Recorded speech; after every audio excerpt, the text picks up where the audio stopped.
Hello केम छो dear students painted application download નથી કરી તો હમણાં જ કરી લો કારણ કે તમને દરેક વિષયના સ્વાધ્યાયનું સોલ્યુશન્સ બિલકુલ ફ્રી અહીંયા મળી જશે અહીંયાથી તમે ધોરણ પણ ચેન્જ કરી શકશો ધોરણ 8 9 10 અને સ્વાધ્યાય પોથી હોય અસાઇનમેન્ટ હોય જે તમારા માટે જરૂરી છે દરેક વસ્તુનું સ્વાધ્યાયનું સોલ્યુશન્સ પીડીએફ સાથે ત્યાં મળી જશે તો પેન્ટેડ એપ્લિકેશન ડાઉનલોડ કરીને ફ્રીમાં લાભ ઉઠાવો। નમસ્કાર વિદ્યાર્થી મિત્રો, સ્વાગત છે તમારું તમારી પ્રિય યુટ્યુબ ચેનલ પેન્ટેડ સાથીમાં। મિત્રો, આજે આપણે ધોરણ 10 વિજ્ઞાનના પ્રકરણ 12 વિદ્યુત પ્રવાહની ચુંબકીય અસરોના સ્વાધ્યાયના પ્રશ્નોને તેના ઉત્તર જોઈશું।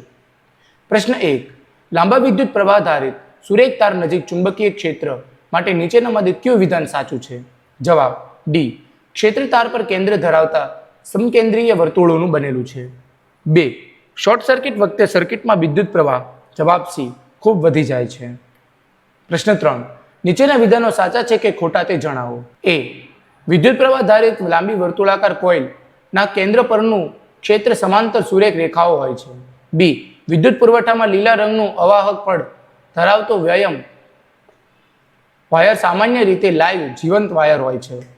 અહીં એ વિધાન સાચું છે, આ બી વિધાન ખોટું છે, અર્ચિંગ વાયર છે। પ્રશ્ન 4, ચુંબકીય ક્ષેત્ર ઉત્પન્ન કરવા માટેની બે રીતો લખો। આઈ, 1, કોઈ ચુંબક જેવા કે ગજીયો ચુંબક ઘોડાની નાળ ચુંબક અથવા રાઉન્ડ ચુંબકના ઉપયોગથી ઉત્પન્ન થાય છે। વાહક તારમાંથી વિદ્યુત પ્રવાહ પસાર કરીને તેની આસપાસ ચુંબકીય ક્ષેત્ર ઉત્પન્ન કરી શકાય છે। વાયરનું ગૂંચળું અથવા વિદ્યુત પ્રવાહ ધારિત સોલેનોઇડના લીધે ચુંબકીય ક્ષેત્ર ઉત્પન્ન થાય છે। પ્રશ્ન 5, ચુંબકીય ક્ષેત્રમાં મૂકેલો વિદ્યુત પ્રવાહ ધારિત વાહક ક્યારે સૌથી વધુ બળ અનુભવશે? જવાબ, ચુંબકીય ક્ષેત્રમાં મૂકેલો વાહકમાં પ્રવાહની દિશા અને ચુંબકીય ક્ષેત્રની દિશા પરસ્પર લંબ રૂપે હોય ત્યારે વાહકમાં મહત્તમ બળ લાગશે। પ્રશ્ન 6, ધારો કે તમે એક રૂમમાં એક દિવાલના ટેકે બેઠા છો। પ્રબળ ચુંબકીય ક્ષેત્રને કારણે તમારી પાછળની દિવાલમાંથી આગળની દિવાલ તરફ આવતું સબક્ષિતિજ ઇલેક્ટ્રોનનું કિરણ જૂથ તમારી જમણી બાજુની દિશામાં ફંટાય છે। ચુંબકીય ક્ષેત્રની દિશા કઈ હશે? જવાબ, ફ્લેમિંગના ડાબા હાથના નિયમ અનુસાર ચુંબકીય ક્ષેત્ર અધો દિશામાં હશે। ચુંબકીય ક્ષેત્ર हेलो केम छो dear students painted application download નથી કરી તો હમણાં જ કરી લો કારણ કે તમને દરેક વિષયના સ્વાધ્યાયનું સોલ્યુશન્સ બિલકુલ ફ્રી અહીંયા મળી જશે। અહીંયાથી તમે ધોરણ પણ ચેન્જ કરી શકશો ધોરણ 8 9 10 અને સ્વાધ્યાય પોથી હોય અસાઇનમેન્ટ હોય જે તમારા માટે જરૂરી છે દરેક વસ્તુનું સ્વાધ્યાયનું સોલ્યુશન્સ પીડીએફ સાથે ત્યાં મળી જશે તો પેન્ટેડ એપ્લિકેશન ડાઉનલોડ કરીને ફ્રીમાં લાભ ઉઠાવો।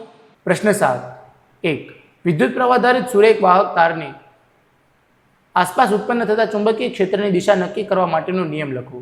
2, ચુંબકીય ક્ષેત્રને લંબ મૂકેલા સુરેખ વિદ્યુત પ્રવાહ ધારિત વાહક તાર વડે અનુભવાતા બળની દિશા નક્કી કરવા માટેનો નિયમ લખો। 3, ચુંબકીય ક્ષેત્રમાં ગૂંચળાને ભ્રમણ કરાવતા તેમાં પ્રેરિત થતા વિદ્યુત પ્રવાહની દિશા નક્કી કરવા માટેનો નિયમ લખો। જવાબ, વિદ્યુત પ્રવાહ ધારિત સુરેખ વાહક તારને લીધે ઉત્પન્ન થતા ચુંબકીય ક્ષેત્રની દિશા જાણવા માટેનો નિયમ જમણા હાથના અંગૂઠાનો નિયમ। જમણા હાથના અંગૂઠાનો નિયમ પ્રવાહ ચુંબકીય ક્ષેત્ર।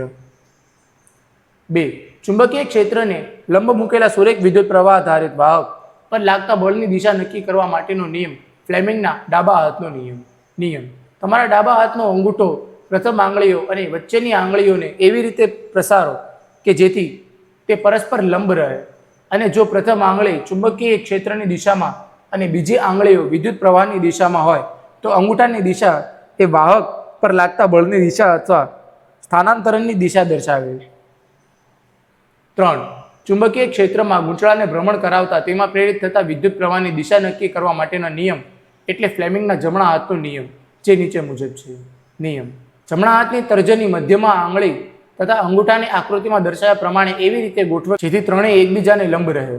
જો તર્જની ચુંબકીય ક્ષેત્રની દિશાનું સૂચન કરતી હોય તથા અંગૂઠો વાહકની ગતિનું દિશાનું સૂચન કરતો હોય તો મધ્યમાન આંગળી પ્રેરિત વિદ્યુત પ્રવાહની દિશા દર્શાવે છે। 8, વિદ્યુત શોર્ટ સર્કિટ ક્યારે થાય છે?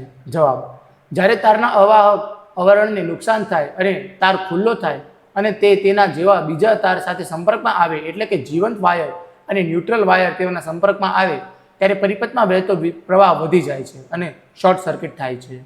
પ્રશ્ન 9, અર્થિંગ વાયરનું કાર્ય શું છે? ધાતુના સાધનને અર્થિંગ કરવું કેમ જરૂરી છે?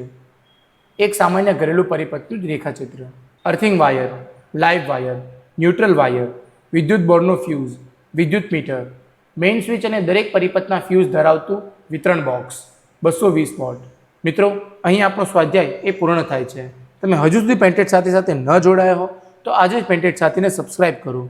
હવે આપણે મળીશું એક નવા પાઠના સ્વાધ્યાયના પ્રશ્નોની તેના ઉત્તરો સાથે.